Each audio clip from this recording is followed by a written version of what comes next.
हे दोस्तों, welcome back my channel. दोस्तों, आज की ड्रामे की स्टोरी काफ़ी अच्छी है। आज हम इस ड्रामे में देखेंगे कि कैसे एक लवर अपनी प्रेमिका को पाने के लिए हर मुमकिन कोशिश करता है, क्योंकि वो भुला चुकी है उसे। कैसे वो उसे अपना प्यार याद दिलाएगा, ये सब कुछ आज हम इस स्टोरी में देखने वाले हैं। दोस्तों, अगर वीडियो अच्छा लगता है तो प्लीज़ वीडियो को लाइक और शेयर और चैनल को सब्सक्राइब करें।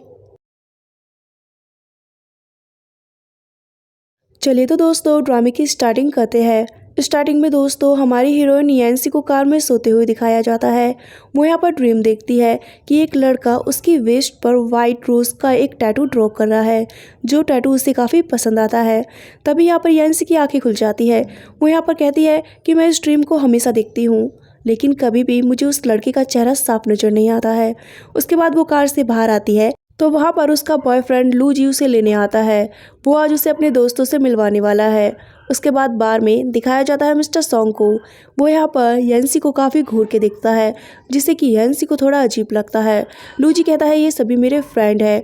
वो लोग वहाँ पर ड्रिंक करने के लिए बैठ जाते हैं। लूजी यहाँ पर अपने दोस्तों से बातें करने में बिजी हो जाता है, तो यंसी ड्रिंक पीने लगती है, लेकिन सॉन्ग उससे ड्रिंक का ग्लास छीन लेता है और उसे जूस पीने के लिए देता है, ये कहकर कि तुम रेड वाइन नहीं पी पाओगी। उसके बाद वो उससे उसका कॉन्टैक्ट नंबर मांग लेता है, तो यंसी भी उसे लूजी का फ्रेंड समझकर अपनी फ्रेंड लिस्ट में ऐड कर लेती है। वो लोग कुछ समय बाद बाहर से निकलते हैं। जब वो कार में होती है अपने बॉयफ्रेंड के साथ, तो यहाँ पर सॉन्ग उसे एक मैसेज करता है, जिसमें वो लिखता है कि तुम आज की ड्रेस में काफ़ी अच्छी दिख रही थी, तुम्हारा फिगर बहुत अच्छा है। इस मैसेज को पढ़ने के बाद यंसी को अजीब लगता है सॉन्ग को लेकर। वो अपने बॉयफ्रेंड को कहती है मुझे कुछ ठीक फील नहीं हो रहा है, तुम मुझे जल्दी घर पर ड्रॉप कर दो। वो उसे घर ड्रॉप कर देता है। जब वो घर के दरवाजे को खोल रही होती है तो उसका एक नेबर आकर उसे छेड़ने लगता है। वो उसे धक्का देकर जल्दी से घर के अंदर जाती है और अपनी हिल्स को निकालने लगती है। उस समय उसकी वेस्ट पर वाइट रोज दिखाया जाता है, जैसा कि एक लड़का उसके ड्रीम में ड्रॉ कर रहा था। उसके अगले दिन उसके ऑफिस से उसे लेने के लिए उसका बॉयफ्रेंड लूजी जाता है। उसके बाद वो कार में उससे पूछने लगती है कि तुम्हारे फ्रेंड सॉन्ग के साथ तुम्हारा कैसा रिश्ता है, उस पर्सन की पर्सनैलिटी कैसी है। तो यहाँ पर लूजी उसे कहता है कि वो हमारे फैमिली फ्रेंड में आते हैं। असल में वो हमारे साथ बिजनेस करते हैं। वो काफ़ी रिच फैमिली से बिलोंग करता है, लेकिन वो थोड़ा अड़ियल टाइप का है। मैंने सुना था कि उसने अपनी स्टडी भी बाहर ही रहकर पूरी की है। उसके पेरेंट्स नहीं है, वो अपने ग्रैंडफादर के साथ रहता है। क्या तुम्हें याद नहीं है कि वो तुम्हारे ही स्कूल में पढ़ा है। ये सुनने के बाद वो थोड़ी हैरान हो जाती है और कहती है कि मुझे इस बारे में बिल्कुल भी ध्यान नहीं है। वो यहाँ पर उसके कॉन्टैक्ट नंबर को अपने फ़ोन से डिलीट कर देती है। रात को अपने बॉयफ्रेंड के साथ डिनर करती है तो वो उसे एक नेकलेस गिफ्ट करता है और उसके फ़ोटोज़ क्लिक करके पोस्ट कर देता है अपने अकाउंट पे। दूसरी तरफ हमें दिखाया जाता है मिस्टर सॉन्ग को, जो कि पुल साइड पर रेस्ट कर रहे होते हैं। तो वहाँ आकर एक लड़की उनके साथ फ्लर्ट करने की कोशिश करती है, लेकिन वो उसे अपनी आंखों से डरा कर ही वहाँ से भगा देते हैं। उसके बाद अपना फ़ोन चेक करते हैं तो लूजी की पोस्ट को देखते हैं, जिसे देख वो थोड़ा सा अजीब महसूस करते हैं। वो यहाँ पर कांटेक्ट करने लगते हैं फिर यंसी को, तो यंसी ने उन्हें ब्लॉक कर दिया होता है। ये देख वो यहाँ पर अजीब सी स्माइल करते हैं और कहते हैं तुम ऐसा नहीं कर सकती हो मेरे साथ। डिनर के बाद लूजी यंसी को घर पे छोड़कर चला जाता है। अगले दिन वो ऑफिस में वर्क कर रही होती है तो उसकी एक फ्रेंड कहती है अगले हफ्ते हमें जाना है बॉस के साथ एक मीटिंग में, तुम रिपोर्ट को रेडी कर लेना। उसी रात वो उस रिपोर्ट पर काम कर रही होती है घर पे, तो उसका नेबर वहाँ आ जाता है और उसे बाहर आने को बोलता है। उसकी ये आवाज़ें सुनकर वो काफ़ी डर जाती है और पुलिस को कॉल करके उस नेबर को अरेस्ट करवा देती है, लेकिन काफ़ी डरी हुई होती है तो लूजी के पास कॉल करती है। लूजी कहता है कि मैं काम में बिजी हूँ इसलिए नहीं आ पाऊँगा, तुम अपना खुद का ध्यान रखना। यहाँ पर वो थोड़ा अकेला महसूस करती है उस रात। यैंसी जब बॉस के साथ डिनर पर जाती है तो वहाँ पर वो लोग एक क्लाइंट का वेट करते हैं। वो क्लाइंट और कोई नहीं बल्कि मिस्टर सॉन्ग होते हैं। यैंसी उन्हें देखकर थोड़ा नर्वस हो जाती है। यहाँ पर यैंसी का बॉस मिस्टर सॉन्ग को कहता है कि हम लोग बहुत लकी है कि इस बार आपने हमारे साथ काम करने के लिए हाँ कह दिया है। वो लोग ड्रिंक करने को बोलते हैं, तो यहाँ पर यैंसी ड्रिंक करने लगती है, बट मिस्टर सॉन्ग उसके हाथ से गिलास ले लेते हैं और कहते हैं कि तुम ड्रिंक नहीं कर सकती हो, इसीलिए वो ही उस ड्रिंक के ग्लास को ख़त्म कर देते हैं। ये देखकर यैंसी का बॉस कहता है मिस्टर सॉन्ग क्या आप इसे जानते हैं पहले से। तो यहाँ पर वो कह देता है हाँ, हम लोग पहले एक दूसरे से मिल चुके हैं। उसके बाद ये सुनकर यैंसी का बॉस खुश हो जाता है और कहता है ये तो बहुत अच्छी बात है। मिस्टर सॉन्ग वहाँ से फिर जाने लगते हैं तो यैंसी का बॉस यैंसी को कहता है कि तुम इन्हें बाहर तक ड्रॉप करके आओ, इन्होंने ड्रिंक भी कर लिया है। उसके बाद वो उसे बाहर छोड़ने आती है तो यैंसी उससे थोड़ा दूर रहती है।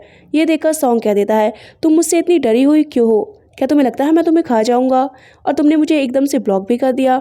यैंसी यहाँ पर कहती है मेरा बॉयफ्रेंड है, इसीलिए मैं और लोगों से दूर रहना पसंद करती हूँ। ये सुनने के बाद मिस्टर सॉन्ग हंसते हैं और कहते हैं लगता है कि तुम उस मैसेज की वजह से मुझे गलत समझ रही हो। वो मैसेज मैंने नहीं बल्कि एक मेरे फ्रेंड ने मजाक के तौर पे गलती से तुम्हारे पास कर दिया था। वो एक प्रैंक था। यहाँ पर यैंसी कहती है अगर ऐसा है तो ठीक है, मुझे लगता है मैं भी आपको गलती समझ रही थी। मिस्टर सॉन्ग कहते हैं कि तुम्हें मुझे घर पे ड्रॉप कर देना चाहिए, मैं कार ड्राइव नहीं कर सकता हूँ, मैंने ज़्यादा पी लिया है। तो यैंसी उन्हें घर ड्रॉप करने जाती है। उनके घर के बाहर वो देखती है वाइट रोजेस, जो कि उसे अजीब बात लगती है। यैंसी कहती है मिस्टर सॉन्ग हम लोग पहुंच गए हैं, तो आपको कार से बाहर आना चाहिए, लेकिन वो कार से बाहर नहीं आते हैं। ये देख यैंसी उनकी कार से बाहर आने में मदद करती है। देखकर ऐसा लगता है कि जैसे मिस्टर सॉन्ग कितने ज़्यादा नशे में है। वो उन्हें उनके घर के अंदर तक लेकर जाती है, लेकिन मिस्टर सॉन्ग उसे लेकर सोफे पर गिर जाते हैं, जिससे कि यैंसी को अनकम्फर्टेबल फील होता है। वो तुरंत ही उनसे दूर हो जाती है और उनके घर से फिर चली जाती है। उसके जाने के बाद देखते हैं मिस्टर सॉन्ग को, जो कि अपनी आंखें खोल लेते हैं। असल में ये सब कुछ उनका ड्रामा ही था उसके पास आने का। उसके बाद यैंसी जब नेक्स्ट डे कंपनी में काम कर रही होती है तो उसका बॉस उसे बुलाता है और कहता है कि हमें इंटरव्यू लेना है मिस्टर सॉन्ग का, इसके सिलसिले में जाकर तुम उनसे बात करो। उसके जाने के बाद वो यहाँ पर मिस्टर सॉन्ग को मैसेज करके कहता है कि मैंने आपका काम कर दिया है। यैंसी मिस्टर सॉन्ग के ऑफिस पहुँचती है उनसे मिलने के लिए, बट अपॉइंटमेंट नहीं होता है तो उसे नहीं मिलने दिया जाता है। यैंसी को उनसे मिलना आज बहुत ज़रूरी होता है क्योंकि बॉस का ऑर्डर है, इसीलिए वो काफ़ी समय तक उनके वहाँ पर उनका वेट करती है। कुछ टाइम बाद वहाँ पर मिस्टर सॉन्ग आ जाते हैं तो यैंसी उनसे बात करने लगती है इंटरव्यू के सिलसिले में। वो उसे अपनी कार में बैठने के लिए कहते हैं। यैंसी कहती है कि आपको हमें इस बारे में बता देना चाहिए ताकि हम लोग अपने काम को आगे बढ़ा सके। बॉस ने कहा है कि आपका इंटरव्यू होना है। यहाँ पर मिस्टर सॉन्ग कहते हैं कि मैं आपके साथ इतना पोलाइटली बिहेव क्यों करूँ, जबकि आप मुझे गलत समझती है। आपको लगता है कि मैं अपने दोस्त की गर्लफ्रेंड को छीनने की कोशिश कर रहा हूँ और आपने मुझे ब्लॉक किया है और ना ही आपने अपनी गलती के लिए अब तक मुझसे माफ़ी मांगी है। वो यहाँ पर रूड तरीके से उससे बात करता है। ये सब देख कर यैंसी उसे सॉरी कहती है और फिर से उससे कॉन्टैक्ट नंबर मांगने लगती है। जिसके बाद मिस्टर सॉन्ग उसे अपना कॉन्टैक्ट नंबर दे देते हैं और कहते हैं इस सिलसिले में मैं आपको बाद में कॉन्टैक्ट करूंगा, फिलहाल मैं बिजी हूँ। उसके बाद यैंसी उनकी कार से उतरकर चली जाती है।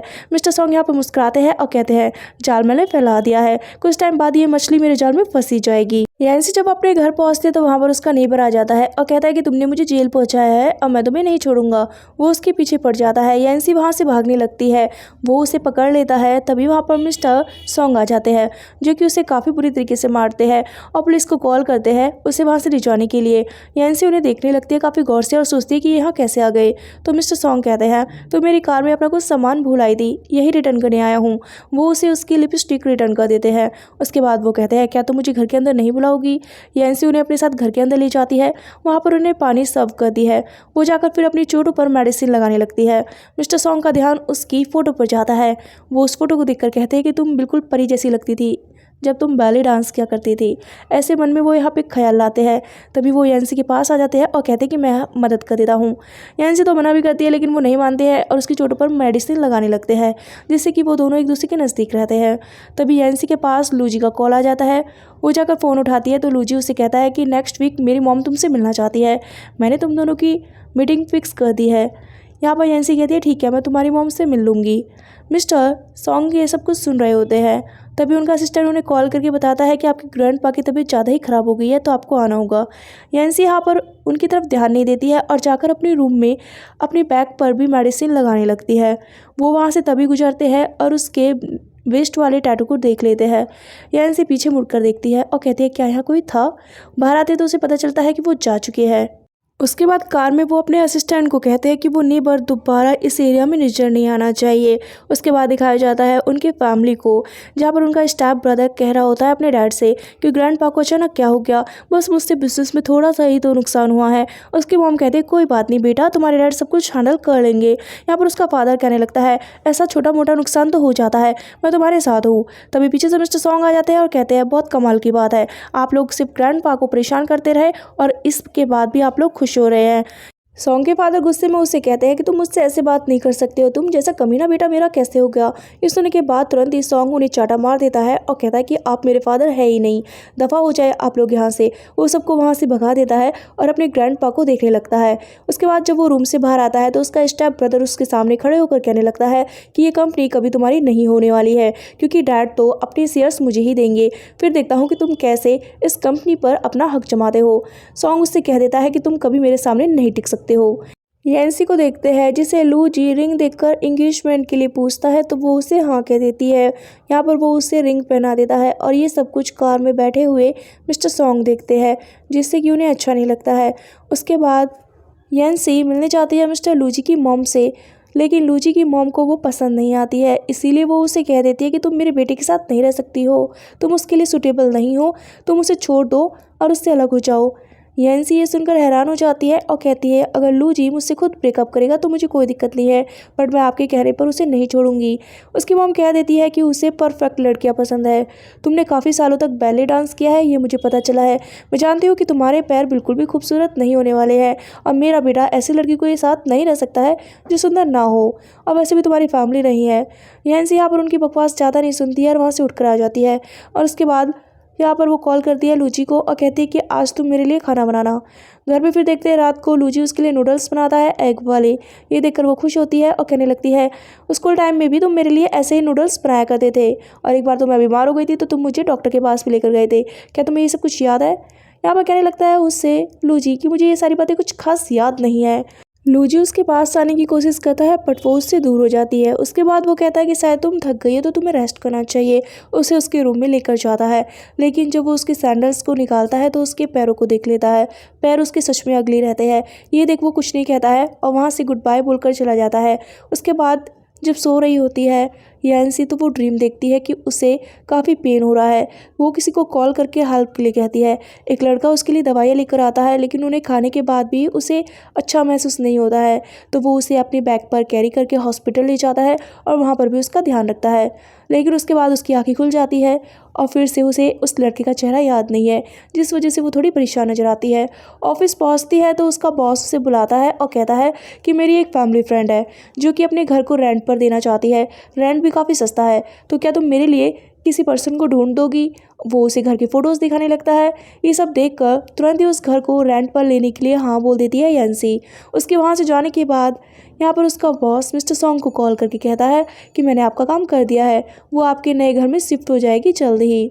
लू जी यैंसी को अपनी फैमिली पार्टी में लेकर जाता है। वहाँ पर उसकी मॉम भी होती है जो कि उसे देखकर बिल्कुल भी खुश नहीं होती है। अपने दोस्तों के साथ बैठे हुए वो कहने लगती है लू जी को कि इसके पेरेंट्स भी नहीं है, बेचारी अपने अंकल आंटी के पास रहकर पली है। वैसे भी लोगों को अमीर बनने का ज़्यादा ही शौक होता है, इसीलिए वो अमीर लड़कों को फंसा लेते हैं। यहाँ पर वो यैंसी को ताने मारने लगती है और जैसे ही अपने बेटे को वहाँ आते हुए देखती है तो यैंसी को अपना एक बैंगल गिफ्ट कर देती है, लेकिन यैंसी उस बैंगल को लेने से मना कर देती है। वहाँ पर लूची आकर कहता है मॉम इतने प्यार से दे रही है तो रख लो ना, लेकिन वो कह देती है नहीं मुझे ये नहीं चाहिए और वो वहाँ से उठकर जाने लगती है। तो लूजी की मॉम उसे कहती है शायद उसे मेरी कोई बात बुरी लगी है, मैंने तो सिर्फ उसे गिफ्ट दिया था। यहाँ पर लूजी उसके पीछे आने लगता है और कहता है कि तुम ऐसे क्यों जा रही हो उठ के, मॉम एक बैंगल ही तो गिफ्ट कर रही है, अगर नहीं चाहिए तो मत लो, कोई तुम्हें फोर्स नहीं करेगा। यैंसी कहती है कि तुम्हारी मॉम मुझे पसंद नहीं करती है, तुम्हें हम दोनों में से किसी एक को चूज़ करना होगा। यहाँ पर वो कहता है ऐसा नहीं है, मैं मॉम को समझा लूँगा और मैं तुम्हें कभी नहीं छोड़ूंगा, वैसे भी कल मुझे तुम्हें डॉक्टर के पास लेकर जाना है। यैंसी कहती है कि हमें डॉक्टर के पास क्यों जाना है? तो वो उसे कहता है कि मैं तुम्हारे पैरों की सर्जरी करा दूंगा, ये फिर से नॉर्मल हो जाएंगे। ये सुनने के बाद उसे काफ़ी बुरा लगता है और वो कहती है कि हम दोनों के बीच कुछ नहीं हो सकता है और मुझे अपने पैरों की कोई सर्जरी नहीं करानी है। वहाँ पर मिस्टर सॉन्ग भी बैठे रहते हैं जो कि उनकी सारी बातों पर ध्यान दे रहे होते हैं। उसके बाद वो वहाँ से चली आती है पार्टी को छोड़कर बाहर खड़ी रहती है, तो वहाँ पर तुरंत ही मिस्टर सॉन्ग उसे अपनी कार में धक्का देकर अंदर कर लेते हैं। वो उन्हें देखकर शौक होती है, कहती है कि आप क्या कर रहे हैं, आपको मुझे छोड़ देना चाहिए। लेकिन वो कहते हैं कि अगर तुम चिल्लाओगी तो तुम्हारा बॉयफ्रेंड सुन लेगा क्योंकि वो बाहर ही तुम्हें ढूंढ रहा है। यहाँ पर वो कहती है अब मुझे समझ में आ रहा है कि आपका बिहेव ऐसा क्यों है, शायद वो मैसेज उस दिन गलती से आपने मुझे नहीं किया था, जानबूझ के किया था ना, आप ऐसे कैसे कर सकते हैं? आप इस सिटी के सबसे रिच पर्सन हैं, आपकी तो कितनी गर्लफ्रेंड होंगी, तो आप किसी और की गर्लफ्रेंड को क्यों लेना चाहते हैं? क्या आपको यही शोभा देता है? ये सुनने के बाद मिस्टर सॉन्ग तुरंत उसके साथ ये सब कुछ कर देते हैं। यहाँ पर वो गुस्से में आ जाती है और उन्हें दूर करती है और कहती है कि आप ऐसा क्यों कर रहे हैं? मिस्टर सॉन्ग कहते हैं कि उससे ब्रेकअप कर लो, वो तुम्हारे लायक नहीं है, लेकिन वो कह देती है कि हम दोनों के बीच का मैटर है, आप बीच में दखल मत दीजिए। मिस्टर सॉन्ग कहते हैं कि मैं तुम्हें दुनिया की कोई भी चीज़ दे सकता हूँ, तुम मेरे पास आ जाओ। लेकिन यैंसी कहती है कि आप कितने कमीने हैं, अब ये मुझे पता चल गया है, आप अपनी तुलना लूजी से मत कीजिए, वो आपसे कहीं ज़्यादा बेटर है और आप मुझे यहाँ से जाने दें, मैं एक रिपोर्टर हूँ, अगर आपने कुछ करा तो मैं आपकी इमेज को ख़राब कर सकती हूँ। जिसके बाद वो अपने ड्राइवर को उसे ड्रॉप करने के लिए कह देता है। अगले दिन जब वो ऑफिस में जाती है तो उसकी डेस्क पर फ्लावर रखे रहते हैं वाइट कलर के। ये देखकर वो हैरान होती है कि वाइट रोजेस उसे किसने भेजे। तभी उसकी फ्रेंड कहती है शायद ये तुम्हारे बॉयफ्रेंड ने भेजे हैं, और देखो तुम्हारे लिए कुछ और भी भेजा है। वो एक बॉक्स को खोलती है तो उसमें वाइट कलर का एक नेकलेस होता है। ये सब देख वो थोड़ा हैरान रहती है। तभी उसका बॉयफ्रेंड उसे मैसेज करके कल के बिहेव के लिए सॉरी कहने लगता है।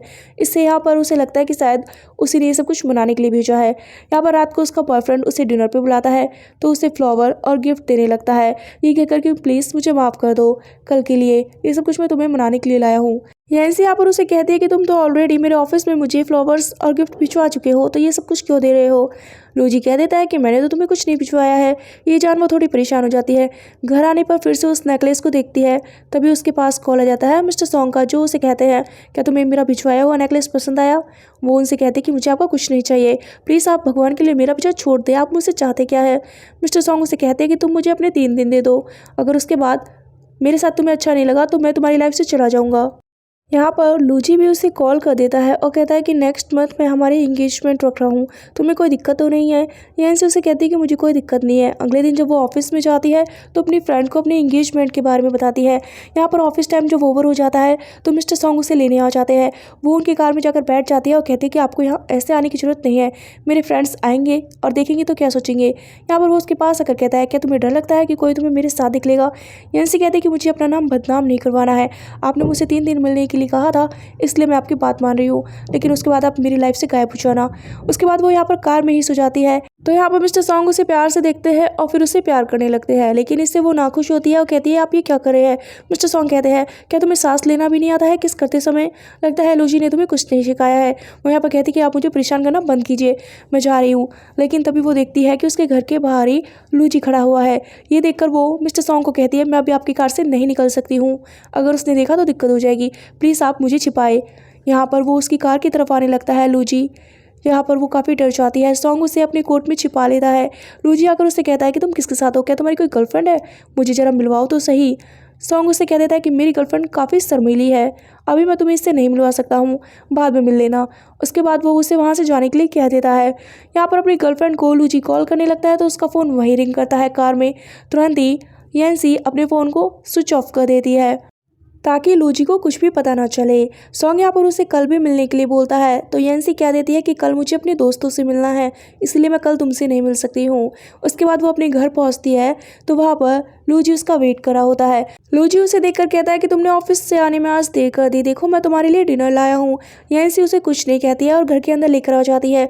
उसके बाद लूजी उसे कहने लगता है आज मैंने सॉन्ग को एक लड़की के साथ देखा था, ऐसा पहली बार हुआ है, न जाने उसकी गर्लफ्रेंड कौन होगी। उसके बाद यहाँ पर यैंसी कहती है दूसरों की बातें करना बंद करो, मैं तुम्हें कुछ बताना चाहती हूँ, मैं अपने पैरों की सर्जरी कराने के लिए तैयार हूँ। ये सुनकर लूजी खुश हो जाता है। बार में मिस्टर सॉन्ग को देखते हैं ड्रिंक करते हुए। तभी उसका फ्रेंड उसे बता देता है कि लूजी जल्दी यैंसी से एंगेजमेंट करने वाला है। ये सुनकर उसे काफ़ी गुस्सा आ जाता है और वो यहाँ पे पता करता है कि फ़िलहाल यैंसी कहाँ है और उसी जगह पर वहाँ पहुँच जाता है जहाँ पर वो उसे उसके सीनियर के साथ देख लेता है। ये देखकर उसे गुस्सा आता है और वो उसे खींचते हुए ले आता है अपनी कार के पास। उसका सीनियर उसे रोकता है, ये कहकर कि तुम कहाँ ले जा रहे हो यैंसी को। तो वो कहता है कि हमारे बीच में मत आओ। यैंसी भी कह देती है कि ये मुझे घर पे ड्रॉप कर देगा, सीनियर आप मेरे लिए परेशान मत होना, ये मेरा फ्रेंड ही है। वो उसकी कार में चुपचाप आकर बैठ जाती है और कहती है कि तुम्हें यहाँ पर आके ये बदतमीजी करने की जरूरत नहीं थी, तुम सच में बहुत कमीने हो। यहाँ पर कहने लगता है सॉन्ग अच्छा कमीना मैं हूँ, तुमने मुझे ये भी नहीं बताया कि तुम लूजी से नेक्स्ट मंथ एंगेजमेंट करी हो और कमीना मुझे बोल रही हो। यैंसी उसे कहती है कि मैं तुम्हें अपनी हर बात क्यों बताऊँ, तुमने मुझसे कहा था कि अगर मैं तुमसे 3 बार मिल लूँगी तो फिर तुम मेरी लाइफ से गायब हो जाओगे, अपने इस प्रॉमिस को याद रखना और प्लीज़ मेरा पीछा छोड़ दो। ये सुनने के बाद सॉन्ग कहता है ये गेम मैंने स्टार्ट किया है तो इसे ख़त्म भी मैं अपने तरीके से करूँगा, तुम मुझे कुछ बता नहीं सकती हो। टाइटली उसे पकड़ लेता है। यहाँ पर वो उसे गुस्से में चाटा मार देती है और उसके बाद खुद ही रोने बैठ जाती है। तो एकदम से सॉन्ग उसे चुप कराता है और कहता है क्या तुम्हारे हाथ में दर्द हुआ मुझे मारने के कारण, प्लीज़ ऐसा मत रो, मैं तुम्हें रोते हुए नहीं देख सकता हूँ। घर जाने के बाद तुम मुझे किसी भी चीज़ से मार लेना, बट प्लीज़ रोना बंद करो। यहाँ पर वो उसे कहता है कि वो तुम्हारे लायक नहीं है। वो उसकी एक नहीं सुनती है। तभी मिस्टर सॉन्ग एक पेपर नोट देख लेता है जिसपे कि उसकी सर्जरी के बारे में इंफॉर्मेशन होती है। ये देख उसे और गुस्सा आ जाता है और वो कहता है बैले डांस तो तुम्हारी लाइफ था, माना कि तुमने अब डांस करना छोड़ दिया है, लेकिन तुम इस चक्कर में अपने पैरों की सर्जरी क्यों करा रही हो? तुम जैसी हो वैसे ही सुंदर हो। लेकिन वो कहती है कि ये मैं अपनी मर्जी से करा रही हूँ। सॉन्ग कहता है कि ये सब कुछ तुम उस लूची की वजह से करा रही हो। मैंने कहा है ना वो लायक नहीं है तुम्हारे। लेकिन वो कहती है कि तुम बीच में इंटरफेयर मत करो, अब मुझे जाने दो। उसके बाद वो अपने घर चली जाती है। आगे दिखाया जाता है मिस्टर सॉन्ग के ग्रैंडफादर को, जो कि सभी को कहते हैं कि आज मेरा पोता अपनी गर्लफ्रेंड को मुझसे मिलवाने लाने वाला है और मैं बहुत खुश हूँ। तो वहाँ पे एंट्री होती है मिस्टर सॉन्ग की यांसी के साथ। ये देखकर सभी लोग शॉक हो जाते हैं। ग्रैंडफादर उन दोनों को एक साथ पसंद करते हैं और कहते हैं कि मैं बहुत खुश हूँ कि तुम पहली बार अपनी गर्लफ्रेंड को मुझसे मिलवाने आए हो। यांसी यहाँ कहने की कोशिश करती है कि वो इनकी गर्लफ्रेंड नहीं है, लेकिन मिस्टर सॉन्ग उसे चुप करवा देते हैं और अपने पास भी कर लेते हैं। यांसी को देखकर सॉन्ग का स्टेप ब्रदर कहता है कि तुम बिल्कुल लूजी की गर्लफ्रेंड जैसी लगती हो, उसकी गर्लफ्रेंड भी कुछ कुछ तुम्हारे जैसे ही है। तुरंत ही सॉन्ग उसे कह देता है कि तुम अपने काम पर ध्यान दो, ना कि दूसरे लोगों पर। वैसे भी कंपनी में तुम हमेशा लॉस कराते रहते हो। ये कहकर वो अपने भाई का मुंह बंद करवा देता है। यहाँ पर ग्रैंडफादर यांसी को देखकर काफ़ी हैप्पी होते हैं, तो उसे अपनी तरफ से एक बैंगल गिफ्ट करते हैं, ये कहकर कि ऐसा बैंगल इसकी मॉम के पास भी था, अब दूसरा तुम्हारे पास रहेगा। तुरंत ही मिस्टर सॉन्ग वो यांसी को पहना देते हैं। यांसी कहती है काफ़ी महंगा है, मैं नहीं रख सकती हूँ। बट ग्रैंडफादर कहते हैं कि ये तुम्हारा ही है, अब बस जल्दी से तुम मुझे बच्चों का मुंह दिखा दो। ये सुनकर वो एकदम से चुप हो जाती है। पार्टी ओवर होने के बाद वो गार्डन एरिया में आ जाती है, जहाँ पर वो मिस्टर सॉन्ग के दोस्तों से मिलती है। तो वहाँ पर एक लड़की उसे कहने लगती है कि सच में आप मिस्टर सॉन्ग की वाइफ बनने वाली है। ये जानकर मुझे बहुत खुशी हुई। यहाँ पर उन दोनों को वो बात करते हुए उसका फ्रेंड अकेला छोड़ देता है सॉन्ग का, जिसके बाद वो लड़की कहने लगती है यहाँ पर यांसी से कि ब्रदर सॉन्ग ने एक लड़की से स्कूल में प्यार किया था और उससे अलग होने के बाद वो काफ़ी डिप्रेशन में चले गए थे। उसके इतने लंबे समय बाद वो पहली बार किसी को डेट कर रहे हैं। तो उसे यांसी बता देती है कि वो उसकी गर्लफ्रेंड नहीं है।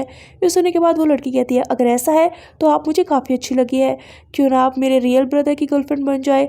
तभी वहाँ पर मिस्टर सॉन्ग और उसका फ्रेंड जाता है। मिस्टर सॉन्ग को तो ये सुनते ही गुस्सा आ जाता है। वो सबको घूर के देखते हैं तो उसका फ्रेंड कहता है नहीं नहीं, ये आइडिया मेरा नहीं है, मेरी सिस्टर का ही आइडिया होगा, प्लीज़ मुझे छोड़ दो। वो दोनों तो वहाँ से डर के भाग जाते हैं। यांसी फिर मिस्टर सॉन्ग के साथ उनकी कार में आकर बैठ जाती है और उन्हें वो बैंगल निकाल के वापस देने लगती है, लेकिन वो उसे लेने से मना कर देता है।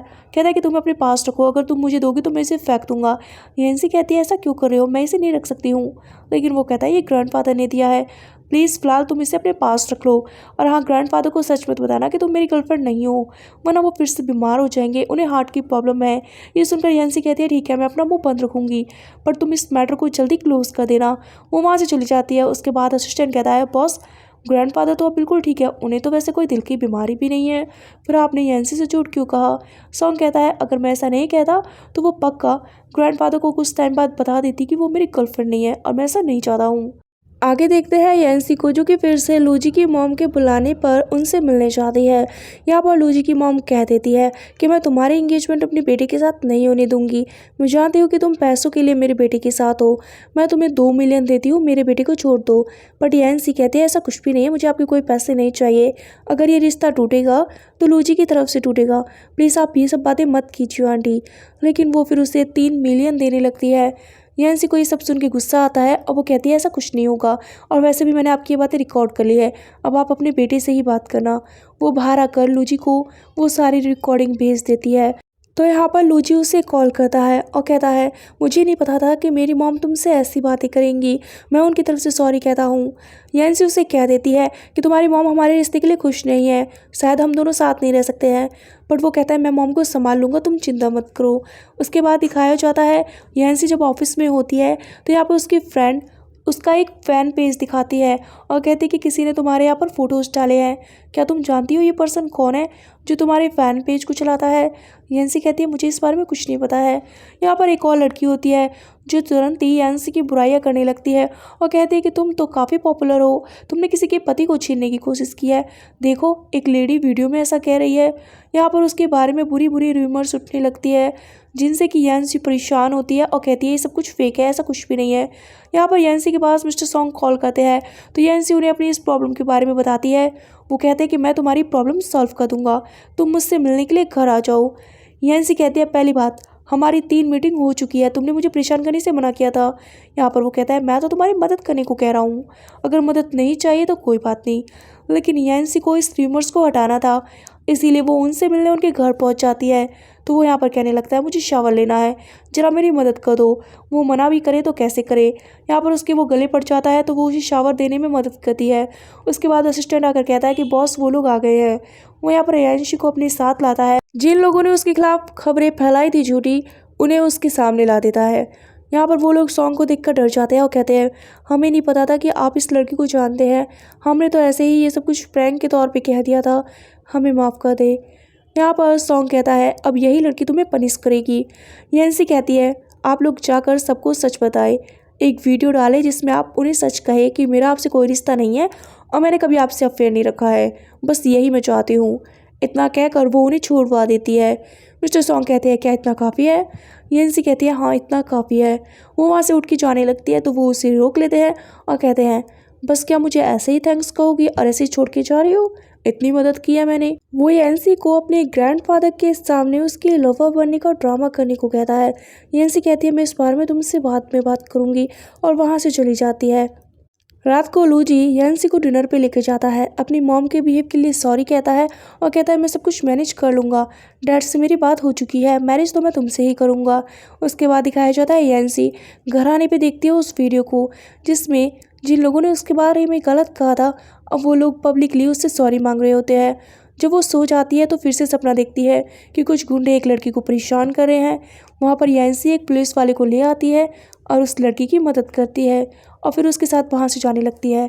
तुरंत यंसी की आंखें खुल जाती है और वो कहती है ये लड़का बार बार मेरे सपने में आता है पर उसका चेहरा मुझे दिखता नहीं है, पर ऐसा लगता है जैसे कि ये मेरे कितने करीब और मेरा कितना खास है, ये कौन है। ये सोचकर वो परेशान होने लगती है। मिस्टर सॉन्ग को उनका असिस्टेंट बताता है कि लूजी की मॉम पसंद नहीं करती है यंसी को, वो उन दोनों के रिश्ते को तोड़ना चाहती है। यंसी जब ऑफिस में होती है तो उसे सॉन्ग कॉल करता है और कहता है तुम्हारे साथ इतनी दिक्कतें हुई, इतनी रूमर्स तुम्हारे बारे में उड़ी, लेकिन तुमने इस बारे में लूजी को कुछ नहीं बताया। यहाँ पर वो कहती है कि तुमने कॉल क्यों किया है।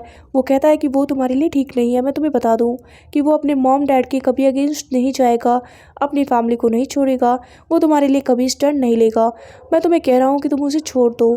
यहाँ पर यंशी कहती है कि लूजी ऐसा नहीं है तो वो उससे बैट लगाने लगता है, ये कहकर कि अगर तुम जीती तो मैं तुम्हारी लाइफ से हमेशा के लिए चला जाऊँगा, लेकिन अगर तुम हारती हो और मैं इस बैट को जीतता हूँ तो तुम मेरी गर्लफ्रेंड बनोगी।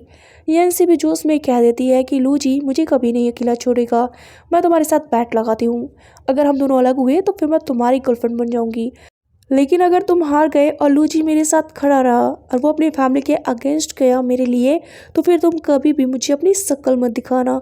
ये कहकर वो फ़ोन कट कर देती है गुस्से में। लूजी यंसी को अपने घर लेकर जाता है अपने डैड से मिलवाने के लिए। यहाँ पर वो उन्हें गिफ्ट में वाइन देती है जिसे उनकी सर्वेंट जानबूझ के तोड़ देती है उसकी मॉम के कहने पर। यह देख यंसी को काफ़ी बुरा लगता है। यहाँ पर लूजी की मॉम कहती है कौन पीता इस गंदी सी वाइन को, कितनी बुरी स्मेल आ रही है।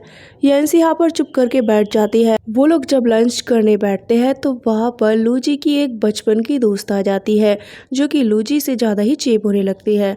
लूजी यहाँ पर उठकर वॉशरूम जाता है तो उसके बाद वो यंसी से कहती है कि लूजी सिर्फ मेरा है, मैं बचपन से उसे प्यार करती हूँ और उसके मॉम डैड भी चाहते हैं कि मैं उसकी वाइफ बनूँ, इसीलिए तुम बीच में मत आओ। यंसी कह देती है इस चीज़ का फैसला तो लूजी लेगा कि उसे किससे शादी करनी है। तभी यंसी से कहने लगते हैं लूजी के डैड की मुझे तुम्हारी और लूजी की मैरिज से कोई दिक्कत नहीं है, लेकिन अगर तुम हमारी फैमिली में आती हो तो फिर हमारी फैमिली की रेपुटेशन को बनाकर रखना तुम्हारे हाथ में है, इसलिए मैं चाहता हूँ कि तुम मैरिज से पहले अपनी जॉब को छोड़ दो और हाउसवाइफ बन के रहो। ये सुनने के बाद यंसी तुरंत ही उठ जाती है और कहती है कि मैं ऐसा नहीं कर सकती हूँ। वो वहाँ से जाने लगती है तो लूजी वहाँ आ जाता है और कहता है कि तुम लंच छोड़कर कहाँ जा रही हो। यंसी उसे कहती है कि तुम्हारे डैड हमारी मैरिज के लिए मान गए हैं बट वो चाहते हैं कि मैं जॉब छोड़ दूँ। लूजी उससे कहता है ये तो अच्छा है कि डैड हमारी मैरिज के लिए मान गए हैं और जॉब तुम्हें करने की क्या ज़रूरत है। यहाँ पर यंसी कहती है कि मैं ऐसा नहीं करूँगी, उसे मैंने काफ़ी मेहनत से पाया है, लगता है कि हम दोनों साथ नहीं रह सकते हैं। ऐसा कहकर वो वहाँ से आ जाती है। घर आने पर उसकी आंटी उसे कॉल करके कहती है कि अंकल काफ़ी बीमार है, ऑपरेशन करना होगा पर मेरे पास पैसे नहीं है। यंसी कहती है आप चिंता मत कीजिए, पैसों का जुगाड़ मैं करती हूँ। वो अपनी बैंक की बुक को देखती है तो उसमें ज़्यादा पैसे नहीं होते हैं।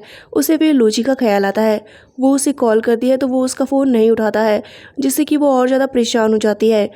लूची को फिर मिस्टर सॉन्ग का ख्याल आता है तो वो उन्हें ही कॉल कर देती है। सॉन्ग तुरंत उसकी हेल्प करने के लिए तैयार हो जाता है। उसके बाद हॉस्पिटल में लूची अपनी आंट को कहती है कि अंकल को कुछ नहीं होगा। उसकी आंट कहती है कि तुमने इतनी जल्दी इतने पैसे कहाँ से लाए।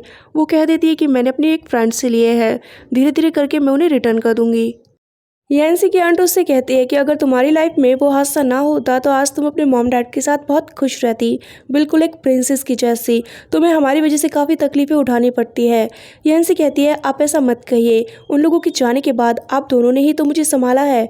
उसके बाद वो हॉस्पिटल से बाहर आती है तो वहाँ पर मिस्टर सॉन्ग उसका वेट कर रहे होते हैं। यहाँ पर वो कहती है कि मेरे अंकल फ़िलहाल ठीक है, आपने बुरे समय में मेरी मदद की है, इसके लिए थैंक यू सो मच, लेकिन मैं आपके पैसे हर महीने थोड़े थोड़े करके वापस कर दूँगी। मिस्टर सॉन्ग कहते हैं इसकी कोई ज़रूरत नहीं है, जब पैसे बने तो रिटर्न कर देना। यहाँ पर तभी उनका फ्रेंड उन्हें वीडियो कॉल कर देता है और कहने लगता है कि मैंने आज लूची को एक लड़की के साथ डेट पर देखा है, मैं तुम्हें दिखाता हूँ वो आज क्या कर रहा है। मिस्टर सॉन्ग यहाँ पर यैंसी को भी वो वीडियो दिखाने लगते हैं, जिसके बाद यैंसी कहती है कि ये तुम्हारा ही कोई प्लान होगा ताकि तुम हम दोनों को अलग कर सको, लेकिन ऐसा नहीं होगा। उसके बाद वो वहाँ से चली जाती है। घर आने पर उसके पास कॉल करता है लूची ये कहकर कि मैं बिजी था काम में, इसलिए तुम्हारा फ़ोन नहीं उठा पाया, मुझे तुमसे मिलना है, मुझे तुमसे बात करनी है। लेकिन उसे कह देती है यैंसी कि अब हमारे बीच कुछ नहीं हो सकता है, मैं तुमसे ब्रेकअप कर चुकी हूँ। अब वो फ़ोन कट कर देती है। ऑफिस पहुँचती है जब नेक्स्ट डे तो वहाँ पर अपने बॉस को कहती है कि अब मैं यहाँ ज़्यादा जॉब नहीं कर सकती हूँ, मैं अपने होम टाउन शिफ्ट हो रही हूँ अपने अंकल आंटी के पास, और जॉब छोड़ने की बात कहती है। ये जानने के बाद वो बॉस थोड़ा परेशान हो जाता है और फिर मिस्टर सॉन्ग को भी इस बारे में बता देता है। यैंसी जब ऑफिस से बाहर आती है तो वहाँ पर उससे लूची मिलता है जो कि उससे बैठकर बात करने को कहता है, तो वो उसके साथ चली जाती है। लूची उससे कहता है कि मैं मॉम डैड को समझा लूँगा, मुझे तुमसे ही मैरिज करनी है, प्लीज़ तुम मेरी बात मानो और अपनी जॉब को छोड़ दो। लेकिन यैंसी इस चीज़ के लिए तैयार नहीं होती है। वो उससे पूछ लेती है कि फ़िलहाल तुम 2 दिन से कहाँ बिजी थे, मैंने तुम्हें कॉल भी किया था। तो वो कह देता है कि मुझे पता ही नहीं चला कि तुम्हारा फ़ोन कब आया था, शायद फ़ोन में बैटरी नहीं थी इसलिए मुझे पता नहीं चला। लेकिन उसे कह देती है यैंसी कि मैंने तुम्हें देखा है उस लड़की के साथ डेट पर जाते हुए और तुम मुझे झूठ कह रहे हो। ये सुनने के बाद लूची कहता है मुझे माफ़ कर दो, डैड और मॉम ने फोर्सली मुझे वहाँ भेजा था, अगर मैं नहीं जाता तो वो लोग नाराज़ हो जाते और मैं ऐसा नहीं कर सकता हूँ ना, उन्हें नाराज़ नहीं कर सकता हूँ। यैंसी कहती है कि फिर तुम अपने मॉम डैड को हैप्पी रखो और मुझसे दूर रहो, हम दोनों साथ नहीं रह सकते हैं, मैं तुमसे ब्रेकअप कर रही हूँ, आगे से मुझे परेशान मत करना। ये कहकर वो वहाँ से चली जाती है और लूची वहीं खड़ा रह जाता है। यैंसी जब घर पहुंचती है तो वहाँ पर मिस्टर सॉन्ग खड़े रहते हैं जो कि उससे गुस्से में कहने लगते हैं कि मैं बैठ क्या जीत गया, तुम तो शहर छोड़ के भागने की कोशिश कर रही हो। यैंसी कहती है तुम क्या बोल रहे हो। यहाँ पर वो उसे पकड़ लेता है और कहता है मुझे सब पता है कि तुम जॉब छोड़ रही हो, तुम मुझसे दूर जाने के बहाने ढूंढ रही हो ना, ये तो ठीक नहीं है, लेकिन मैं तुम्हें दूर नहीं जाने दूंगा। वो उसके साथ ये सब कुछ करने लगता है तो यैंसी उसे रोकती है ये कहकर कि हम लोग घर के बाहर है। इसके बाद मिस्टर सॉन्ग उसे घर के अंदर उठा लाते हैं और उसके पास आने लगते हैं, लेकिन यैंसी उन्हें दूर रहने को कहती है। वो कहते हैं नहीं अब नहीं। उसके बाद यैंसी रोने लगती है तो वो रुक जाते हैं और कहते हैं कि तुम रो क्यों रही हो, ठीक है मैं तुम्हें हाथ नहीं लगाऊंगा लेकिन तुम मुझसे दूर मत जाओ। क्या जो अभी मैं तुम्हारे साथ करने वाला था ये सब कुछ तुम्हारे और लूची के बीच नहीं हुआ है, कि तुम दोनों कभी एक साथ नहीं हुए हो। यहाँ पर वो चुप रहती है जिससे कि मिस्टर सॉन्ग समझ जाते हैं कि उनके बीच ऐसा कोई रिश्ता नहीं था। ये जानकर उन्हें काफ़ी खुशी महसूस होती है। वो उसे कहते हैं कि बस तुम दूर मत जाना, तुम्हारी परमिशन के बगैर तुम्हें हाथ भी नहीं लगाऊंगा, तुम फिलहाल रेस्ट करो मैं जाता हूँ। वो वहाँ से आ जाते हैं। यैंसी को कुछ टाइम बाद उसकी आंट का कॉल आता है जो उसे कहती है कि तुम्हारा बॉयफ्रेंड बहुत अच्छा है, उसने हमें शहर वाले हॉस्पिटल में रूम दिला दिया है और वो तुम्हारे अंकल का इलाज भी करवा रहा है। ये सुन यैंसी शॉक होती है और हॉस्पिटल पहुंचती है तो वहाँ पे मिस्टर सॉन्ग भी रहते हैं। आंटी यहाँ पर सॉन्ग की तारीफें कर करके थक नहीं रही होती है। तभी अंकल अंदर उन्हें रूम में बुला लेते हैं और मिस्टर सॉन्ग को कहते हैं कि तुम मुझसे मिलने आने वाले थे लेकिन मैं अचानक बीमार हो गया, तुम मुझे बताओ कि तुम लोग कब मैरिज करने की सोच रहे हो। वैसे तुम लोग इंगेजमेंट तो नेक्स्ट मंथ करने वाले हो ना। यहाँ पर मिस्टर सॉन्ग कह देते हैं कि हाँ नेक्स्ट मंथ ही हमारी इंगेजमेंट होगी। एकदम से यैंसी का तो पानी ही अटक जाता है। वो लोग उसे देखने लगते हैं और कहते हैं तुम ठीक हो ना। यैंसी अपने अंकल को चुप कराने लगती है कहकर कि हम ये सारी बातें बाद में भी तो कर सकते हैं, बट उसके अंकल कहते हैं नहीं, तुम दोनों की मैरिज मुझे करानी है क्योंकि मैं जानता हूँ कि तुम इसे काफ़ी समय से डेट कर रही हो यैंसी। तो तुम बताओ मिस्टर सॉन्ग के तुम्हारे पेरेंट्स कहाँ हैं, मैं उनसे मिल लेता हूँ।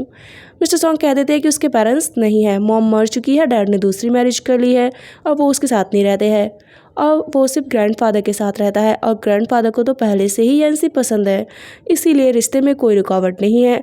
ये जानकर उसके अंकल खुश हो जाते हैं और उन लोगों को जल्दी ही एंगेजमेंट करने को बोल देते हैं। यहाँ पर यैंसी देख रही होती है कि मिस्टर सॉन्ग कैसे आगे आगे अपनी बात को बढ़ाए जा रहे हैं और वो बेचारी कुछ बोल भी नहीं पा रही है, वरना अंकल को सच पता चल जाएगा। रूम से बाहर आने के बाद यैंसी कहती है कि आप अंकल के सामने कैसी बातें कर रहे थे। सॉन्ग कहता है मैंने कोई गलत बात नहीं की है, बैट मैं जीत चुका हूँ और तुमने कहा था कि तुम मेरी गर्लफ्रेंड बनोगी, लेकिन मैं तुम्हें अपनी गर्लफ्रेंड की बजाय डायरेक्ट अपनी वाइफ बनाना चाहता हूँ, इसीलिए अंकल ने जो जो कहा उस चीज़ के लिए मैंने हाँ कह दी। यहाँ पर ऐसा कहकर वो उसे प्यार से किस करता है और वहाँ से चला जाता है। यैंसी तो उसकी इस बिहेव को देखकर शौक रहती है। उसके बाद बार में दिखाया जाता है, यहाँ पर सॉन्ग की एक फ्रेंड यैंसी को ड्रिंक करने के लिए वहाँ ले आती है। वो ड्रिंक करने से मना करती है तो एक पर्सन उसे कहता है कि ये सिर्फ जूस है, लेकिन उसमें वाइन मिला होता है और वो उसे पिला देता है। जिसके बाद यैंसी को अजीब लगने लगता है तो वो वहाँ से उठ कर आती है बाहर, लेकिन वो पर्सन उसके पीछे पीछे आने लगता है उसे रोकने के लिए। लेकिन तभी मिस्टर सॉन्ग आ जाते हैं, यैंसी को संभाल लेते हैं और उस पर्सन को काफ़ी मारते हैं और दूर कर देते हैं यैंसी से। वो यहाँ पर यैंसी को घर ले आते हैं और कहते हैं जब तुम्हें होश आएगा तो मैं तुमसे हिसाब करूँगा। उसे बेड पे लिटा देते हैं ताकि वो रेस्ट कर सके, लेकिन वो उन्हें जाने से मना करती है। ये सुन वे खुश हो जाते हैं, लेकिन वो यहाँ पर लूजी का नाम ले देती है। ये सुनने के बाद तो उनका गुस्सा बढ़ जाता है और कहते हैं अच्छा अभी भी तुम्हें लूजी याद आ रहा है मेरे साथ होने के बाद भी, और यहाँ पर उसके साथ ये सब कुछ करने की कोशिश करते हैं, बट यैंसी रोक देती है। कभी वो सॉन्ग का नाम लेती है तो कभी लूजी का, जिससे कि वो काफ़ी अपसेट से हो जाते हैं और कहते हैं आज छोड़ रहा हूँ, जब होश में आओगे तो बात करूँगा तुमसे। ये कहकर वहाँ से चले जाते हैं। मॉर्निंग में जब यैंसी की आंखें खुलती है तो वो घर को देखकर हैरान रहती है और कहती है कि ये किसका घर है। उसके बाद बाहर आती है तो किचन में मिस्टर सॉन्ग को काम करते हुए देखती है। यहाँ पर मिस्टर सॉन्ग कहते हैं कि तुमने ज़्यादा पी लिया था इसीलिए मैं तुम्हें अपने साथ ले आया। वो यहाँ पर उनका एप्रन देखकर हंसने लगती है तो वो कहते हैं कि ये मेरी आंटी का है जो यहाँ पर कुकिंग करती है, तुम्हारे लिए ब्रेकफास्ट बना रहा था तो इसलिए मैंने इसे पहन लिया। यहाँ पर वो देखता है कि उसने स्लीपर नहीं डाली है तो वो उसके लिए स्लीपर लेकर आता। सॉन्ग यहाँ पर खुद उसके पैरों में स्लीपर डालने लगता है, लेकिन वो अपने पैरों को लेकर अनकंफर्टेबल फील कर रही होती है, इसलिए उसे दूर रहने को कहती है। उसके बाद वो लोग ब्रेकफास्ट करते हैं तो यहाँ पर यैंसी कहती है क्या तुम्हारी फ्रेंड मुझे यहाँ ड्रॉप करके गई थी। इस पर मिस्टर सॉन्ग कहता है नहीं, मैं ही तुम्हें लेकर आया था। क्या तुम्हें कल रात का कुछ याद नहीं है कि कल तुमने मेरे साथ क्या किया था, तुमने मुझे जाने नहीं दिया था, कुछ ऐसी नोटी बातें उसे कहने लगते हैं। तो यैंसी कहते हैं नहीं ऐसा नहीं हो सकता है, तो मिस्टर सॉन्ग हंसने लगते हैं। उसके बाद वो लोग हॉस्पिटल अंकल आंटी से मिलने जाते हैं। आज अंकल का डिस्चार्ज है हॉस्पिटल से तो अंकल उन्हें घर आने को कहते हैं। यैंसी तो मना करने लगती है, लेकिन मिस्टर सॉन्ग तुरंत एग्री हो जाते हैं ये कहकर कि आज तो मैं फ्री हूँ। उसके बाद जब वो लोग अंकल आंटी के घर जा रहे होते हैं तो लिफ्ट में यैंसी को फिर से मिस्टर सॉन्ग का एप्रन वाला मोमेंट याद आता है, जिससे कि वो हंसने लगती है उन्हें देखकर। वो एकदम से उसे पीछे से पकड़ लेते हैं और कहते हैं अच्छा बहुत मस्ती सूझ रही है तुम्हें, मुझ पे हंस रही हो, अभी तुम्हें बताता हूँ। तभी एक लेडी लिफ्ट में और आ जाती है जो कि कहती है कि तुम दोनों एक साथ काफ़ी अच्छे लग रहे हो। उसके बाद वो लोग अंकल आंटी के घर पहुँचते हैं तो आंटी यहाँ पर खाना बना रही होती है, तो इसमें जाकर मिस्टर सॉन्ग हेल्प करने लगते हैं आंटी की। ये देखकर आंटी कहती है तुम तो बहुत अच्छे हो, तुम्हें कुकिंग करना भी आता है, लेकिन हमारी यैंसी को कुकिंग करना नहीं आता है। ये सुन मिस्टर सॉन्ग कहते हैं कोई बात नहीं, उसे करने की ज़रूरत नहीं है कुकिंग, मैं ही उसके लिए खाना बना लिया करूँगा। ये सुनकर अंकल आंटी बहुत खुश होते हैं, लेकिन यैंसी थोड़ा शर्माने लगती है। वो लोग जब वहाँ से वापस आ रहे होते हैं तो यैंसी कार में ही सो जाती है, तो मिस्टर सॉन्ग उसे खुद कार से बाहर लाते हैं। यहाँ पर उन्हें देख लेता है लूजी, और मिस्टर सॉन्ग ने भी उसे वहाँ नोटिस कर लिया होता है, इसीलिए जब वो उसे घर लेकर पहुँचते हैं तो उसे प्यार करने लगते हैं। यैंसी कहती है कि घर का दरवाज़ा खुला हुआ है, लेकिन वो इस बात की परवाह नहीं करते हैं और उसके पास रहते हैं। लूजी उन दोनों को इस कंडीशन में देख लेता है। उसके बाद मिस्टर सॉन्ग जानबूझ के जाते हैं और उसके सामने ही दरवाज़ा बंद करते हैं। यहाँ पर लूजी को ये देख बुरा लगता है। वो यैंसी के साथ रूम में जाते हैं और उसके पैरों से सैंडल निकालने लगते हैं, लेकिन वो उन्हें छूने से मना करती है। तो मिस्टर सॉन्ग कहते हैं कि ये बिल्कुल भी अगली नहीं है, तुम बहुत खूबसूरत हो।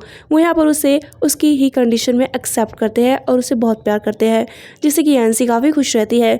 नेक्स्ट मॉर्निंग जब वो उठती है तो अपने पैरों को देखती है, उसे अच्छा महसूस होता है कि मिस्टर सॉन्ग उसके पैरों को अगली नहीं समझते हैं और उसके साथ ऐसे ही हैप्पी है। मिस्टर सॉन्ग जब बार में होते हैं तो वहाँ पर लूजी गुस्से में आ जाता है और उन्हें एक पंच मार देता है और कहता है कि तुम मेरी गर्लफ्रेंड को गुमराह करके उसे मुझसे छीनने की कोशिश करे हो। लेकिन मिस्टर सॉन्ग भी उसे बुरी तरीके से मारते हैं और कहते हैं कि ऐसा कुछ नहीं है, वो कभी तुम्हारी थी ही नहीं, उसे मेरा बनना था, बस मैंने थोड़ी देर क्या की तो तुम बीच में आ गए, मैं अपनी चीज़ को वापस ले रहा हूँ और दोबारा उसके पास नजर मत आना। ये कहकर वो वापस आ जाते हैं। यहाँ पर यंसी के पास। यंसी देखती है उन्हें चोट लगी है तो वो पूछती है कि चोट कैसे लगी। वो बता देता है कि लूजी ने आकर मुझ पे गुस्सा किया, तुम मेरे साथ हो इसलिए वो मुझ पे गुस्सा कर रहा है। यहाँ पर वो कहते हैं कि लूजी ऐसा कैसे कर सकता है। तो मिस्टर सॉन्ग कहते हैं क्या तुम्हें गुस्सा आ रहा है, क्या तुम उससे बदला लेना चाहती हो। उसे उठाकर रूम में ले आते हैं और कहते हैं कि फिलहाल मुझे तुम्हारी ज़रूरत है। यहाँ पर वो कहती है रुको मैं दवाइयाँ लेकर आती हूँ, तुम्हें चोट लगी है। लेकिन उसे वो जाने नहीं देता है और कहता है तुम ही मेरी दवाई हो, तुम बस मेरे पास रहो, और उसे प्यार करता है। यंसी को देखते हैं ऑफिस में, तभी उसकी फ्रेंड उसे गौर से देखती है और कहती है कि आजकल तुम काफ़ी खुश रहती हो, बात क्या है मुझे बताओ, और वैसे तुम्हारी एंगेजमेंट कब है लूजी के साथ। तो यहाँ पर यंसी उसे सारी बात बता देती है और कहती है कि अब मैं लूजी से अलग हो चुकी हूँ। उसकी फ्रेंड कहती है फिर तो वो तुम्हारे लायक नहीं था, तुम्हें कोई अच्छा पर्सन मिलेगा। यहाँ पर लूजी उसे मैसेज करता है और मिलने के लिए बुलाता है, तो यंसी उससे मिलने पहुँच जाती है। यहाँ पर लूजी उसे कहने लगता है कि मेरी फ़ाइट हुई थी कल सॉन्ग के साथ, मैं तुम्हें बता दूं कि वो तुम्हारे लायक नहीं है। जब उसने मुझे काम के सिलसिले में बाहर भेजा तो वो तुम्हारे करीब आने लगा, वो धोखा दे रहा है, तुम उसके साथ मत रहो, और वो अच्छा पर्सन नहीं है। स्कूल टाइम में उसकी एक लवर रही थी जिसके चक्कर में वो पागल था, साइको है वो एक नंबर का। यहाँ पर यंसी कहती है मैं सारी बातें जानती हूँ, तुम मुझे भड़काने की कोशिश मत करो, तुम चाहे कुछ भी कर लो लूजी, लेकिन हम दोनों साथ नहीं रह सकते हैं। वो उसे मना करके वहाँ से आ जाती है। जब वो घर आती है तो मिस्टर सॉन्ग अपने काम में बिजी रहते हैं। वो यहाँ पर उनके लिए गिफ्ट लाती है तो उसे देने लगती है। उस गिफ्ट को देखकर वो काफ़ी खुश होते हैं। यंसी यहाँ पर उसे एक बॉक्स और देती है और कहती है कि ये मैं ग्रैंडफादर के लिए लाई हूँ, उन्हें ये पसंद आएगा। यहाँ पर सॉन्ग कहता है कि उन्हें क्या गिफ्ट चाहिए तो तुम जानती हो, वो हमारे बच्चे देखने चाहते हैं, तो क्यों ना हम उस काम पर ज़्यादा ध्यान दें, और उसके साथ फ्लर्टिंग करने लगता है। लेकिन वो यहाँ पर वीडियो कॉल पे था, जहाँ पर उसका स्टाफ कहता है बॉस इस मीटिंग को कैंसिल कर देते हैं। फिर तुरंत ही वो अपना लैपटॉप बंद कर देता है और यंसी शर्मा कर आ जाती है अपने रूम में। तभी यहाँ पर यंसी की टीचर उसे मैसेज करके उससे हेल्प मांगने लगती है, जिसके बाद यंसी अपने टीचर से मिलने जाती है। वो उसके बैले डांस की टीचर होती है, जो उसे कहती है कि तुम्हें हमारे लिए एक परफॉर्मेंस करना होगा। यंसी कहती है कि मैं काफ़ी टाइम पहले डांस करना छोड़ चुकी हूँ। उसकी टीचर कहती है मुझे सब कुछ पता है कि तुमने डांस करना क्यों छोड़ा था, लेकिन प्लीज़ तुम मेरी मदद करो क्योंकि तुम काफ़ी अच्छी स्टूडेंट हो मेरी। जिसके बाद यंसी उनकी हेल्प करने के लिए तैयार हो जाती है। वहाँ पर उसका वो सीनियर भी आ जाता है। यहाँ पर वो रिहर्सल करती है तो सभी लोग उसे देखते रह जाते हैं। खास तौर पे उसका सीनियर सिर्फ उसे ही देखे जा रहा होता है और उसकी खूबसूरती की तारीफ करता है। उसकी प्रैक्टिस जब पूरी हो जाती है तो वो वहाँ से जाने लगती है, लेकिन उसका सीनियर उसे डिनर के लिए पूछ लेता है। तभी मिस्टर सॉन्ग उसे कॉल कर देते हैं और कहते हैं कि तुम कहाँ हो, अब तक घर क्यों नहीं आई हो। यहाँ पर वो कहती है कि आज मैं अपने दोस्तों के साथ बाहर जा रही हूँ डिनर के लिए, और मैं कुछ टाइम बिजी ही रहूँगी, आपसे मिल नहीं पाऊँगी। ये कहकर वो फ़ोन कट कर देती है। यहाँ पर मिस्टर सॉन्ग अपने फ्रेंड के साथ बाहर में रहते हैं। उसका फ्रेंड कहता है तुम्हारा मूड अचानक ऑफ कैसे हो गया। तो यहाँ पर मिस्टर सॉन्ग कहते हैं मेरी जो कैट है ना आजकल मेरी बातें नहीं मान रही है और मेरे पीठ पीछे कुछ करने की कोशिश करी है। तो यहाँ पर उसका फ्रेंड कहता है जाकर पता लगाओ वो क्या करी है। फिर मिस्टर सॉन्ग कहते हैं हाँ अब उसे कंट्रोल में लेना ही होगा, वो भी पूरी तरीके से। उसके बाद जब उसका फाइनल परफॉर्मेंस होता है तो वो वहाँ पर मिस्टर सॉन्ग का दिया हुआ नेकलेस पहनती है और बहुत अच्छे से परफॉर्मेंस देती है। यहाँ पर मिस्टर सॉन्ग भी उसके परफॉर्मेंस को देखने आते हैं। जब परफॉर्मेंस ख़त्म हो जाता है तो स्टेज पर उसका सीनियर आ जाता है और उसे प्रपोज करने लगता है और अपनी गर्लफ्रेंड बनने को कहता है। लेकिन यंसी उसे मना कर देती है, ये कहकर कि ऑलरेडी उसका बॉयफ्रेंड है और वो यहाँ आया हुआ है। उसके बाद वो जब मिस्टर सॉन्ग की तरफ देखती है तो वो वहाँ नहीं होते हैं। वो यहाँ पर परेशान हो जाती है, सोचती कि उन्हें सब कुछ बताना होगा, शायद वो नाराज़ हो गए हैं। लेकिन तभी वो उसके चेंजिंग रूम में आ जाते हैं और उसे पकड़ लेते हैं और कहते हैं कि तुम यहाँ पर वो चीज़ें कर रही हो जो मुझे पसंद नहीं है, अब इसके लिए तुम्हें पनिश किया जाएगा। वो उसे परेशान करने लगते हैं। लेकिन बाहर आ जाते हैं यंसी के कुछ फ्रेंड जो कि उसे डिनर पे चलने को कहने लगते हैं। यंसी उन लोगों से क्या कहे, अब मिस्टर सॉन्ग ने उसे पकड़ लिया है, इसीलिए वो मिस्टर सॉन्ग से कहती है प्लीज़ आप जाके छिप जाए, मैं घर पे आपके साथ चलूँगी, जो आपको करना है वहीं कीजिएगा। यहाँ पर वो उसे किस करके दूर हो जाता है। यंसी गेट खोलती है और अपने सीनियर्स को कह देती है कि वो नहीं जा सकती है क्योंकि उसकी तबीयत थोड़ी ठीक नहीं है। सभी लोग जब वहाँ से चले जाते हैं तो मिस्टर सॉन्ग वहाँ आ जाते हैं और कहते हैं कि अब तुम मेरे साथ चलो, अपना प्रॉमिस तुम्हें पूरा करना है। घर ले आते हैं उसे और कहते हैं कि तुम वो चीज़ें करती हो जो मुझे पसंद नहीं है। उसके बाद वो उसे पनिश करते हैं अपने कुछ इस अंदाज में। मॉर्निंग में जब आँखें खुलती है तो यंसी उन्हें प्यार से देखने लगती है, लेकिन वो उसके करीब आ जाते हैं और फ्लर्ट करने की कोशिश करते हैं। पर यंसी कहती है मैं टायर्ड हूँ ऑलरेडी और मुझे ऑफिस भी जाना है। तो मिस्टर सॉन्ग कहते हैं ठीक है, रात को मैं तुम्हें डिनर पे लेकर चलूँगा। रात को वो उसे डिनर पे लेकर जाते हैं, जहाँ पर उसे बैले का कुछ सामान गिफ्ट करते हैं, जिन्हें देखकर यंसी काफ़ी खुश हो जाती है। तुरंत ही वो नीचे पे बैठ जाते हैं और उसे एक रिंग दिखाकर मैरिज के लिए प्रपोज करने लगते हैं। यैंसी भी यहाँ पर उन्हें हाँ कह देती है और उस रिंग को पहन लेती है। उसके बाद वो उससे हक करते हैं। यहाँ पर मिस्टर सॉन्ग उससे वो ड्रेस ट्राई करने के लिए कहते हैं जो उसके लिए वो लेकर आए थे। तो यैंसी उनके सामने उस ड्रेस को पहन के आती है।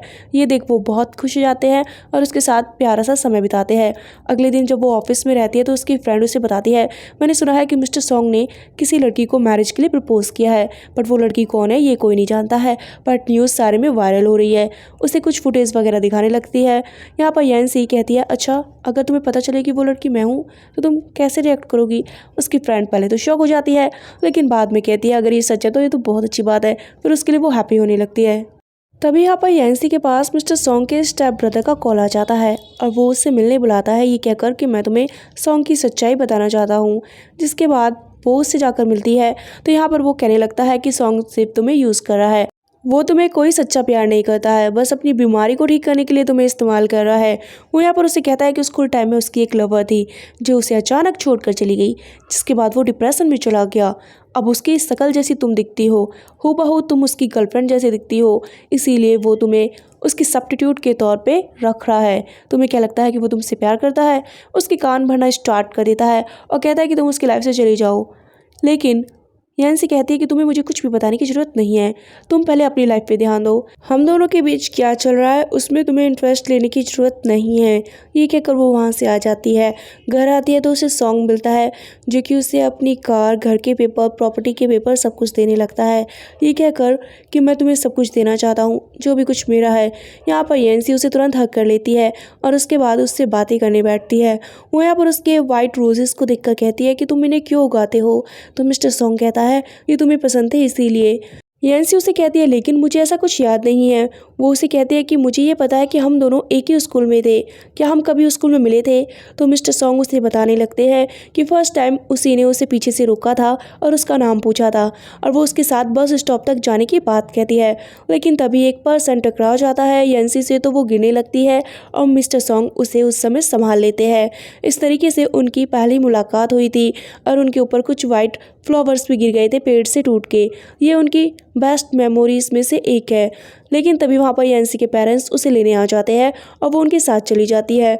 लेकिन मिस्टर सॉन्ग उसे नहीं भुला पाते हैं और उसके ऊपर जो फूल गिरे थे उन्हें भी संभाल के रख लेते हैं। वो यहाँ पर उसे बताने लगते हैं कि हम दोनों स्कूल टाइम में डेट कर रहे थे। यहाँ पर यैंसी ये सुनकर शॉक हो जाती है और कहती है कि फिर मुझे इन बातों के बारे में कुछ भी क्यों याद नहीं है। सॉन्ग उससे कहता है जिस दिन तुम्हारे मॉम डैड का एक्सीडेंट हुआ था उस दिन तुम भी उस कार में थी और उस हादसे को तुमने अपनी आंखों के सामने देखा था, इसीलिए तुम्हारी मेमोरी लॉस हो गई थी और तुम मुझे और कुछ पुरानी बातों को भुला चुकी हो। ये सुनने के बाद यैंसी के सिर में दर्द होने लगता है और उसे हर चीज़ याद आने लगती है। यैंसी को यहाँ पर याद आ जाता है कि उसकी बॉडी पर टैटू बनाने वाला पर्सन मिस्टर सॉन्ग था। उसे ये भी याद आता है कि जब वो स्कूल में बीमार हुई थी तो वो उसके लिए मेडिसिन लाया था और उसे हॉस्पिटल लेकर गया था। हर एक मेमोरी यैंसी को याद आ जाती है। वो मिस्टर सॉन्ग को कहती है कि फिर तुम इतने समय मुझसे दूर क्यों रहे, मैं तो तुम्हें भुला चुकी थी ना। सॉन्ग कहता है हाँ इसीलिए मैं तुमसे दूर रहा, लेकिन जब मैंने लूजी के साथ तुम्हें देखा तो मैं खुद को तुमसे दूर नहीं रख पाया। मैंने तुम्हें फिर से हासिल करने का सोचा, ये सोचकर कि शायद तुम्हें मेरे बारे में कुछ याद आ जाए। यैंसी कहती है कि अब मुझे सब कुछ याद आ गया है, प्लीज़ तुम मुझे छोड़कर मत जाना कभी दोबारा। हमेशा मेरे दिल में एक खाली जगह थी, मैं किसी को याद किया करती थी और वो पर्सन तुम थे। तुम हमेशा मेरे सपने में आया करते थे। मिस्टर सॉन्ग उसे हक कर लेते हैं और कहते हैं अब कभी तुमसे दूर नहीं जाऊँगा, चाहे कुछ भी क्यों ना हो जाए। दोनों हमेशा साथ रहने का एक दूसरे को प्रॉमिस करते हैं और हक करने लगते हैं। और दोस्तों इसी के साथ ये ड्रामा यहाँ पर फिनिश हो जाता है।